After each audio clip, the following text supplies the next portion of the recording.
नमस्ते सबैलाई। आज पनि हामी अर्को AusStudies द जर्नी कास्टको एपिसोड लिएर उपस्थित भइसकेका छौँ।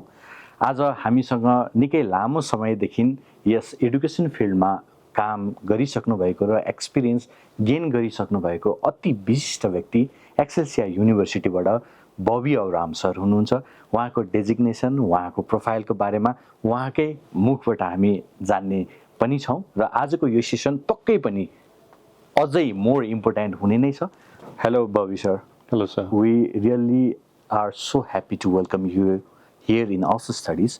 So I have just introduced your name only. So we want you to introduce yourself from your voice.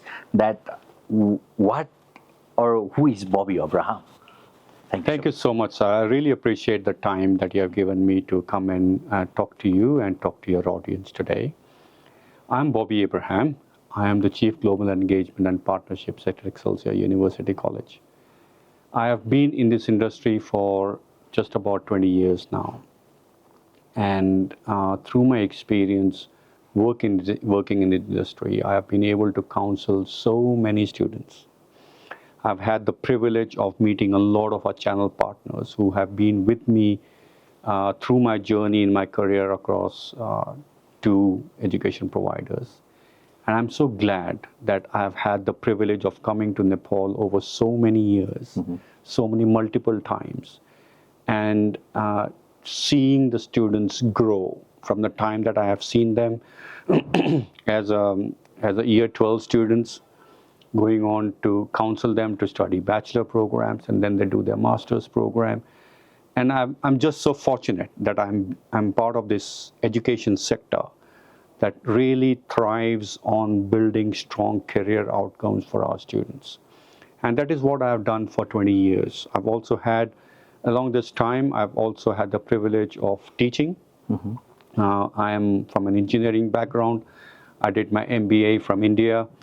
And for about six years, in fact more, I was also teaching in Australia.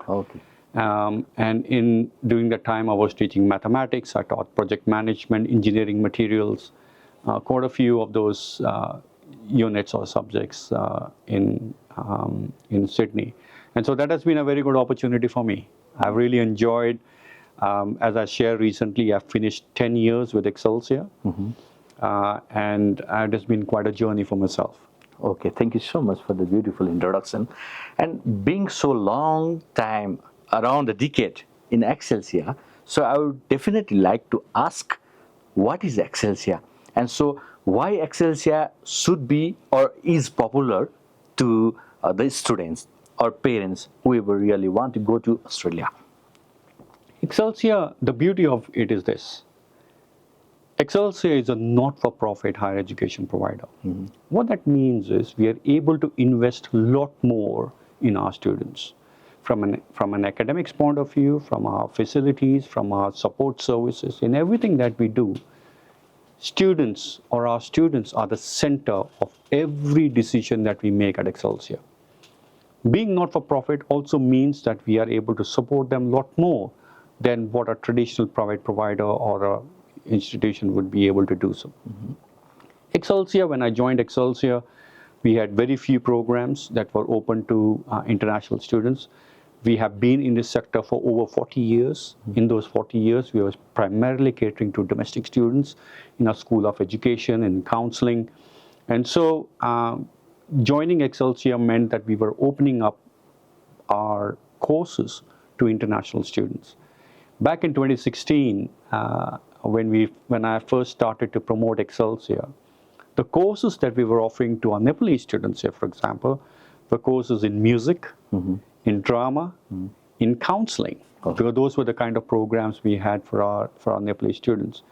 And I am so privileged to be able to do that because I realized the vast extent of talent that Nepalese students have of their experience in music.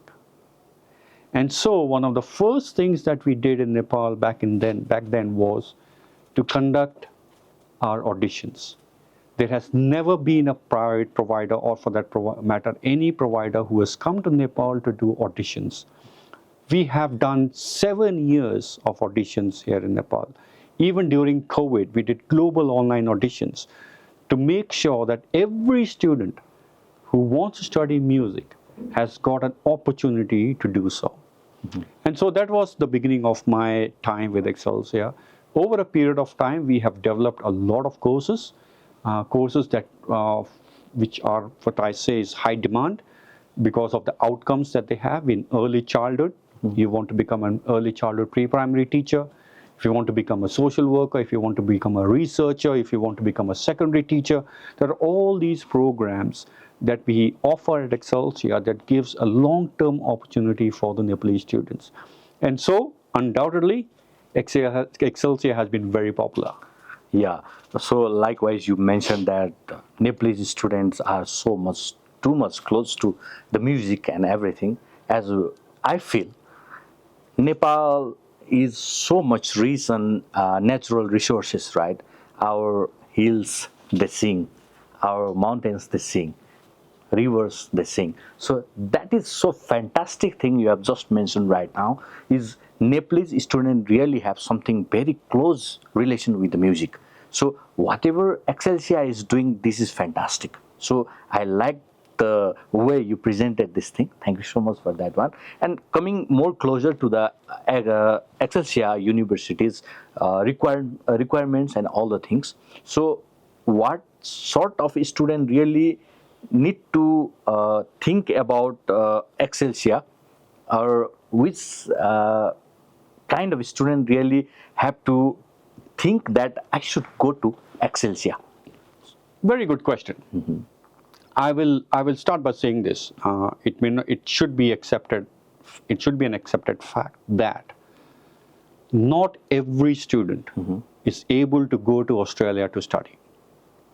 We must be able to acknowledge the fact. Yes, you may have good academics. Yep. Yes, you may have a good access to funds and all that, but not every student is able to go and study in Australia. There are certain criteria that they must fulfill.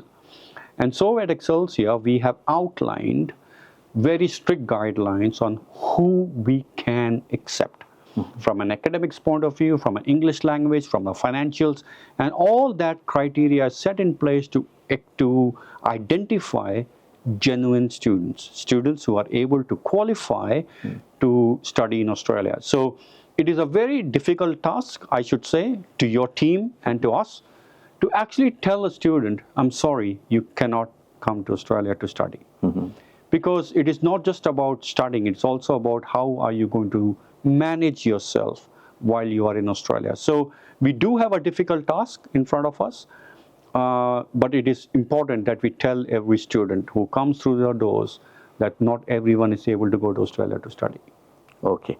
So coming to the current scenarios which is going around Australia itself in Nepal. So we have very young Prime Minister right now in Nepal. So hopefully we are so much hopeful that we'll get more better chances to work in education field and any other field. So the situations are going on right now is not that much good for us being a consultant in terms that though we consider them as a good profile or something like that, they are getting refused. We have we believe that we have good experience in counseling. We have good experience in terms of representing or recruiting the students, right? So, but now the situation has been changed slightly, that somebody is counseling since 20 years, somebody is counseling since 25 years. By scanning the student, they can estimate that student will have higher probability of getting visa or not.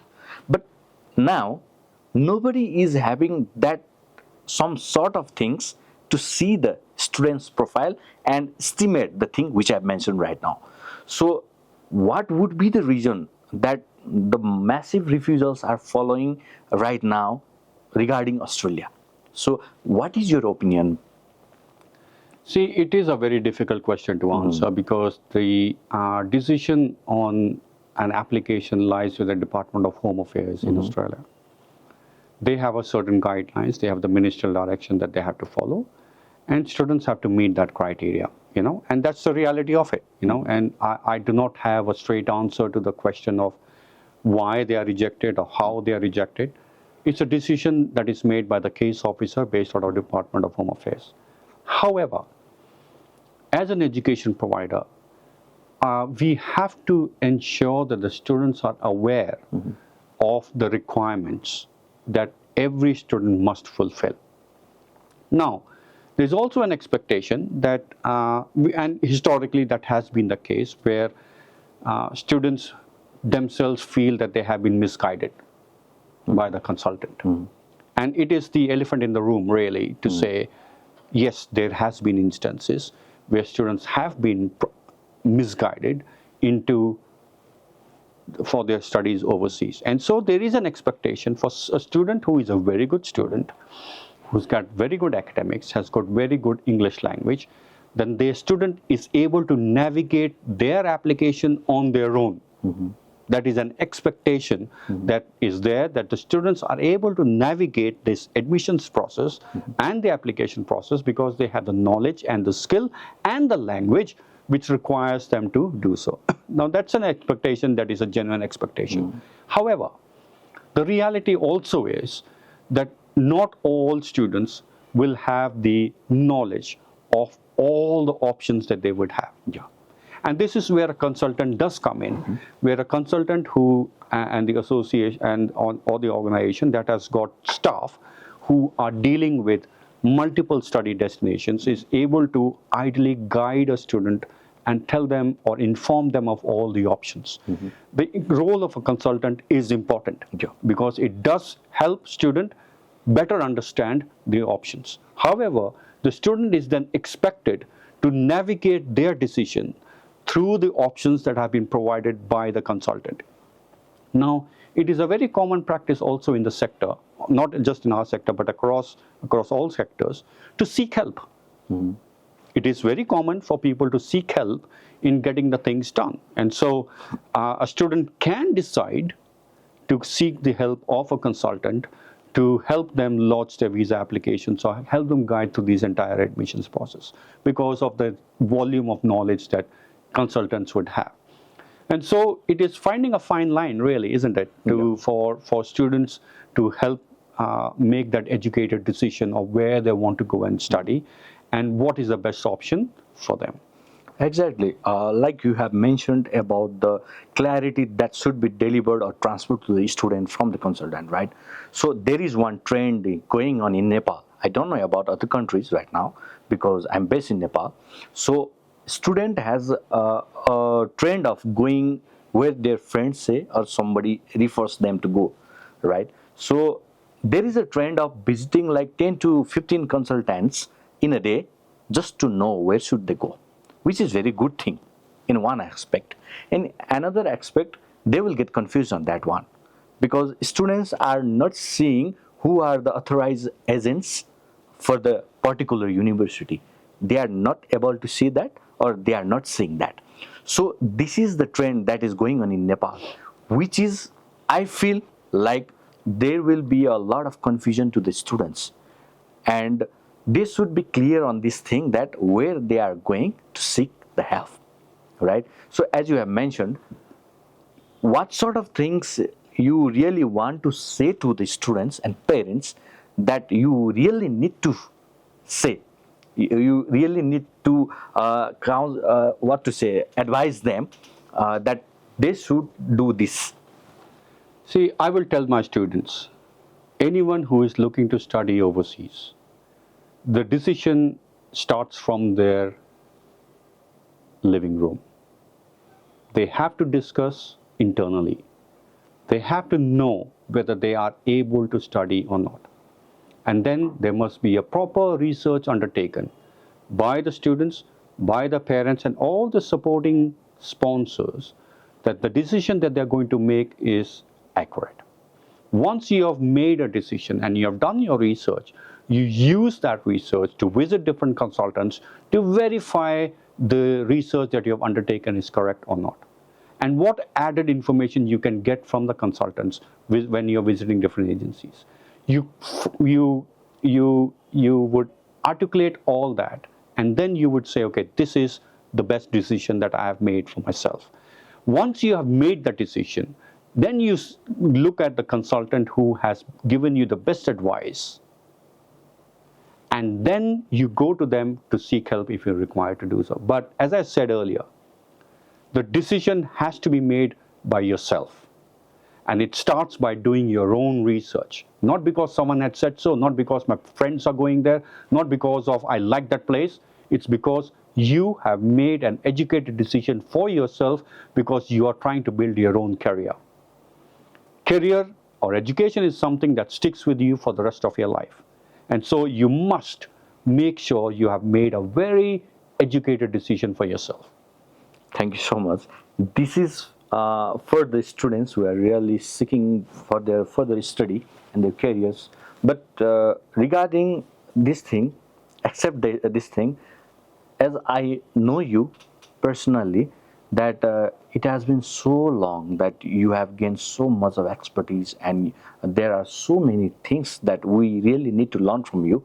So not only in terms of education or something like that, what I'm feeling right now is it will be applicable for me also, because I'm so much junior than you in terms of profession and in terms of age also, of course, right? So I want our people, our viewers, or the youngster who sees you as an inspiration. So what the single thing that you really want to say, that one to inspire them or something like that?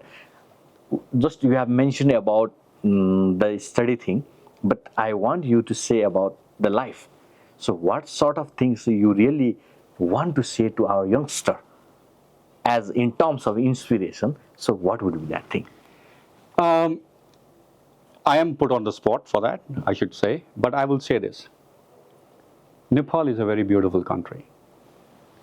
From what you have just heard, the change that we are all expecting in Nepal, I must say, as I travel through the landscapes, I see how beautiful Nepal is. And we as people come here as tourists just to see the beauty of Nepal. You represent Nepal in different countries. You take the culture, Nepalese culture across the continents, and you represent Nepal in a way which is so appropriate. Everyone has got an aspiration. We all are preparing ourselves. We are no longer preparing through our education. We're no longer preparing you for what you want to do locally. We're preparing you as a global citizen. You must have an aspiration. You must be able to see where you can achieve your dreams. You must set high goals. You must look at yourself as a person who is able to achieve those goals that have been set. You are able to achieve that. I have seen and have come across so many students who did not have a faith in themselves or did not believe in themselves, and given an opportunity, as soon as they step out of their house, as a matter of fact, as soon as they step out of their comfort zone, they see the amount of enthusiasm and opportunities and the skills they have in themselves to be able to achieve far greater heights than what they thought they could. And so I will tell you, it's only when you start to fly you realize how high you can fly. And so the education is the ability for you to consider and build in those skills in yourself so that you are able to believe that you can fly. And as you do so, you're able to achieve greater heights. And so this is what I tell all my students. You never know your capabilities until you put it all out on the table and see what you can achieve for yourself. Thank you. So now we are already into our last segment. So we have been working together since long. I mean to say, AusStudies and Excelsia are good in relation since long. So how do you want to say, and what do you want to say about AusStudies? So I just want to hear it from you about our company. Yes, and I will not mince my words when I say this. I've had a very good experience working with AusStudies, both in Australia and here in Nepal. I've had some wonderful students who have been very well counseled, I should say, before they come to study with us. They are very well aware of what to expect in Australia, what the studies are going to look like, and how they're going to support themselves when they are there in Australia. So I've had a very good experience. And what that means is you have a very strong team that understands what it means to study in Australia. And if you have that, I'm sure all students who come to you will have a very good experience in understanding what it means to go through that process of an application to an admissions to getting a visa and studying and resuming or commencing their studies in Australia. So you must get credit for the good team that you have. They are well aware of the regulations that we have in Australia, and they are very well aware of Excelsia courses. And so I am always, with hand on my heart, I can always refer my students and know that any student who comes from AusStudies are very well prepared. Okay, thank you so much for this beautiful compliment. So I must say thank you again that we got your time to sit here and talk about so many things, and so many things about Excelsia, so many things about life, and the advices you have given to our students, our youngsters, that must help them to seek their goals. So thank you so much for this time, and definitely our viewers will enjoy this session. Thank you so much once again for your time, and I really commend the work that you have been doing for so many years, and I want to continue to work with you. Okay, thank you so much. Thank you so much. Thank you. Thank you. Thank you so much हजुरहरू सबैलाई धेरै धेरै धन्यवाद हामीलाई यसरी यति लामो समयसम्म हेरिदिनु भएकोमा र यो आजको इन्फर्मेसनले हाम्रो बबी सरले दिनुभएका एडभाइसेस इन्फर्मेसनहरूले पक्कै पनि हजुरहरूलाई काहीँ न काहीँ सहयोग गर्छ साथ दिन्छ भन्ने विश्वास लिएका छौँ र आगामी एपिसोडमा पनि हजुरहरूलाई हामी यस्तै विशिष्ट व्यक्तिहरूका साथमा आफ्ना विचारहरू यहाँ राख्ने नै छौँ तबसम्मको लागि बिदा हुन चाहन्छौँ धन्यवाद